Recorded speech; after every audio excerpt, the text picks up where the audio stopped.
আল্লাহ কোরআনে কারীমের মধ্যে বলেছেন ইন্নাল্লাহা আশতারা মিনাল মুমিনিনা আমওয়ালাহুম ওয়া আনফুসাহুম বিআন্না লাহুমুল জান্নাহ। শোনো পৃথিবীর মানুষ, সব এখানে সাবধান, শাহাদাতের মর্যাদা কত বড় আমি আল্লাহ বলছি। আমি আল্লাহ হচ্ছি ক্রেতা। কিসের ক্রেতা? আমি তোমার জান তো আমি আল্লাহই তোমাকে দিয়েছি, তোমাকে এখন বিক্রেতা বানালাম। আমি আল্লাহ হচ্ছি ক্রেতা। শোনো, আমি আল্লাহ চাই তোমার জানকে তোমার থেকে খরিদ করতে। তুমি কি তোমার জান আমার কাছে বিক্রি করবে? সুবহানাল্লাহ। ইন্নাল্লাহা আশতারা মিনাল মুমিনিন, আল্লাহ মোমেনদের থেকে, সবার কথা বলেন নাই, যারা মোমেন, ইমান আকীদা যাদের বিশুদ্ধ। এই জন্য আপনার যেই কেউ আপনার মারা গেলেই আপনি শহীদ বলতে পারবেন না। শাহাদাতের মর্যাদা পাওয়ার জন্য ইন্নাল্লাহা আশতারা মিনাল মুমিনিন, মোমেন হতে হবে বাবা।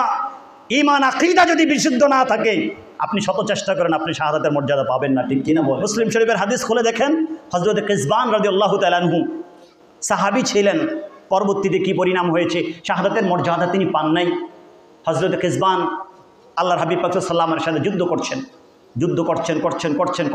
একের পর এক কাফেরদেরকে কচুকাটা করতেছেন, যারা আল্লাহর হাবিবকে, ইসলামকে দুনিয়া থেকে শেষ করে দেওয়ার চেষ্টা করেছে।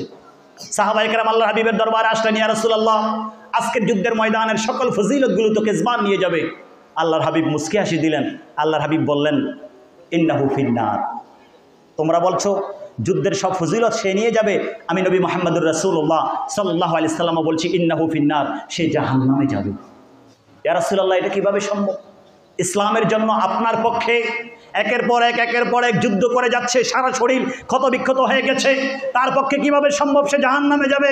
ইয়া রাসূলুল্লাহ, সাহাবায়ে কেরাম, আল্লাহর হাবিব কখনো যেটা হবে না সেটা বলে না, তিনি যেটা বলেন সেটাই হয়, ঠিক কিনা বলেন বাবা?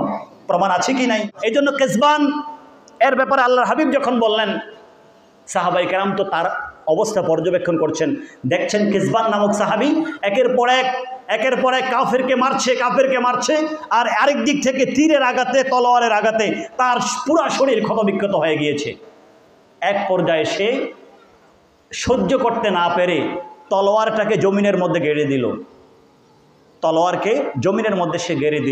জমিনের মধ্যে গেড়ে তলোয়ারের যে ধারালো অংশটা এটা উপরে রাখলো, সারা শরীর ক্ষতবিক্ষত, যন্ত্রণা সহ্য করতে পারছে না। তারপরে সে এই ধারালো তলোয়ার এর উপরে সে ঝাঁপ দিয়ে পড়লো, অর্থাৎ শেষ পর্যন্ত সে আত্মহত্যা করলো, ধৈর্য ধারণ করতে পারলো না শহীদ হওয়ার আগ পর্যন্ত। এখন আপনারা বলেন, যারা আত্মহত্যা করবে তারা জান্নাতি না জাহান্নামী? আপনারা কথা বলেন, যারা আত্মহত্যা করবে তারা জান্নাতি না জাহান্নামী? তারা কি জান্নাতে যেতে পারবে? তাহলে আল্লাহর হাবিব পাক সাল্লাল্লাহু আলাইহি ওয়াসাল্লাম যে বললেন, ইন্নাহু ফিন্নার, সে জাহান্নামে যাবে, তাহলে সে তো জাহান্নামে চলে গেল বাবা। এটার কারণ কি? সে তো জাহান্নামে চলে গিয়েছে। এখন কি আপনি তাকে শহীদ বলবেন না? শাহাদাতের মর্যাদা পাওয়ার জন্য ঈমান লাগবে, বিশুদ্ধ আকীদা লাগবে, প্রকৃত ঈমান লাগবে, এছাড়া শহীদ হবে না। আর আল্লাহ যারা প্রকৃত মুমিন, যাদের অন্তরের মধ্যে তাওহীদ রিসালাত রয়েছে, আল্লাহ তাদের ক্ষেত্রে বলেছেন, ইন্নাল্লাহা আশতারা মিনাল মুমিনিনা আমওয়ালাহুম ওয়া আনফুসাহুম বিআন্না লাহুমুল জান্নাহ। জান্নাতের বিনিময়ে আল্লাহ ক্রেতা হয়ে তাদের থেকে তাদের জান খরিদ করছেন, ঘোষণা করছেন, তোমরা জান দাও আমার পথে, আমার নবীর পথে, আমি তোমাদেরকে এর বিনিময়ে জান্নাত দিয়ে দিব। আল্লাহু আকবার।